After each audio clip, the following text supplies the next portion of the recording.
আমরা আজকে দেখাবো যে কিভাবে আপনি freelancer.com-এ প্রপোজাল রেডি করবেন। অনেকের এই সমস্যাটা হয়, প্রপোজালটা আপনারা দিতে একটু সমস্যা হয়। কিরকম? যে আপনার অভিজ্ঞতা ছাড়া কি লিখবেন, কারণ আমরা তো ইংলিশে এমনি দুর্বল।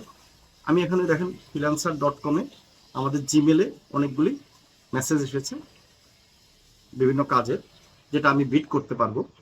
আর এই কাজগুলো আপনারা দেখতে পাচ্ছেন। আপনারা ইচ্ছা করলে আপনাদের যদি freelancer.com অ্যাকাউন্ট থাকে তাহলে এই কাজ রিলেটেড যদি আপনার অভিজ্ঞতা থাকে তাহলে কিন্তু এটা বিড করার অপশন আপনাকে দিয়ে দিবে জিমেলের মধ্যে। এখন কথা হলো, বিড করার সময় কিন্তু কিছু লেখা লিখতে হবে। তো সেই লেখাটা আমরা কিভাবে লিখবো? আবার প্রথম কথা হলো যে আপনার কিছু অভিজ্ঞতা নিতে হবে আগে।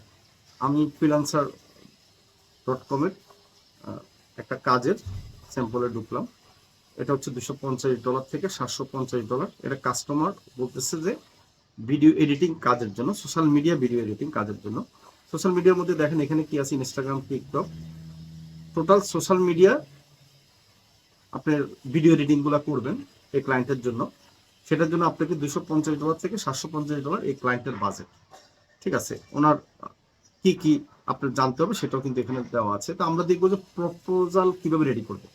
আর প্রপোজাল রেডি করার জন্য আমরা দেখব অন্যরা কিভাবে প্রপোজালগুলি পাঠিয়েছে সেটা আগে দেখব, তারপরে আমরা নিজেরা সেটা রেডি করব। কারণ হচ্ছে আপনি তো নতুন অবস্থা, ইংলিশে দুর্বল, লিখতে পারবেন না। আপনি যদি অন্যদের অভিজ্ঞতাটা কিছু আপনি নিয়ে নিজে একটা সুন্দর একটা প্রপোজাল রেডি করেন তাহলে কিন্তু একটা স্ট্যান্ডার্ড প্রপোজাল হবে। তো আমি বলবো সবাইকে যে প্রথমে আমরা কি করব, প্রপোজালগুলো দেখে তারপর রেডি করবো। খেয়াল করে দেখেন, প্রথম যিনি আছেন ওনার প্রপোজাল দেওয়া আছে, অনেকের হচ্ছে যে একবার সিম্পল ভাবে দেওয়া আছে।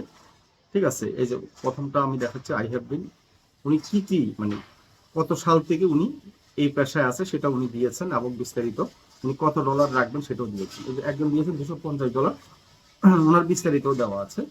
এখানে একটা সুবিধা হচ্ছে আপনারা ইচ্ছা করলে আপনার যে কাজের স্যাম্পল, সেই স্যাম্পলের লিঙ্কগুলো আমরা এখানে শেয়ার করতে পারি। এটা হলো বেনিফিট। আর লিঙ্কগুলো শেয়ার করলে কাস্টমার কিন্তু বুঝবে যে আপনি কাজ পারেন কিনা। তো আমি যে কোনো একটাতে যাই দেখাচ্ছি, এই যে উনি প্রপোজাল কিভাবে দিয়েছে সেটা।